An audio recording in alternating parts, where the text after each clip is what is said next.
Hey everybody, so most of y'all have been doing really good on this minorities in sports unit. Um, we're going to go ahead and talk about a couple things today, learn about a new person, and learn about a rule that is trying to help minorities out in professional football. So there's this rule called the Rooney rule that forces NFL teams to interview at least one ethnic minority candidate for a head coaching position.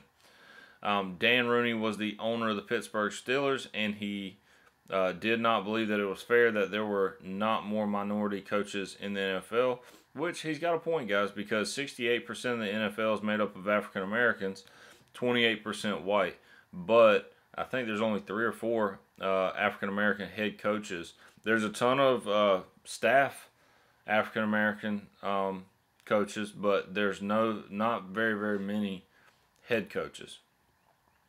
Not only are minorities not being interviewed, not only were minorities not being interviewed, but they weren't even, okay. So I think I meant to say not only were minorities not being hired, they weren't even being interviewed. There is a picture of Dan Rooney, and there is Dan Rooney's head coach, or before he was, there's Mike Tomlin, who is the Pittsburgh Steelers head coach who was hired by Dan Rooney. And actually, when Dan Rooney hired Mike Tomlin, it caused a real big splash in the Pittsburgh Steelers organization because there were coaches there that thought that they had the job locked up, and then Dan Rooney hired Mike Tomlin, which Mike Tomlin's done great. He's already won a Super Bowl with the Steelers. He's in the playoffs almost every single year.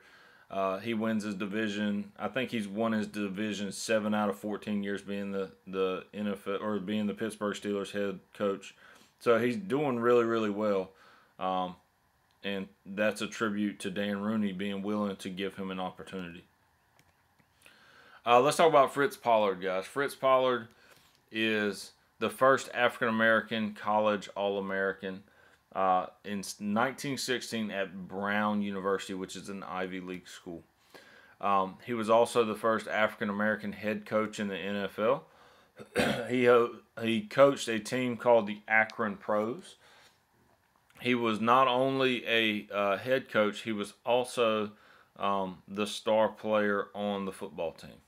Obviously, the Akron Pros is not a team anymore, but it was in 1921. And so Fritz Pollard made history, kind of like Moses Fleetwood Walker, but he made history being the first African American head coach. So there's Fritz Pollard. Pollard became, he coached from 1921 to 1928. And he was a player coach that was also a running back. In 1920 and 1921, the Akron Pros won the NFL championship. And after retirement, he would go on to promote African American integration into football. He wasn't quite as significant as Jackie Robinson, guys, because once Jackie Robinson retired, he like helped Martin Luther King out a tremendous amount in the civil rights movement. But Fritz Pollard just wasn't alive at a time, or he wasn't active at a time when that was really feasible. You got to think in the 1920s, he would have been around in his 20s, and so the civil rights movement didn't really get big until the 1960s. So he would have been in his 60s by the time the civil rights movement was really getting rocking and rolling.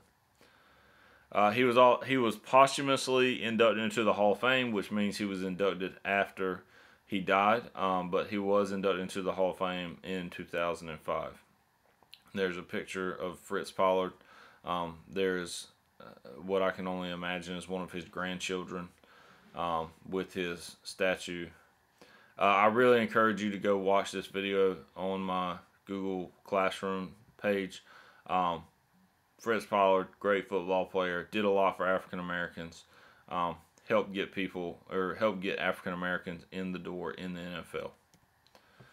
All right, guys, that's where we're going to stop today. Tomorrow we will learn about Native Americans, and I hope you all have a good day, and I hope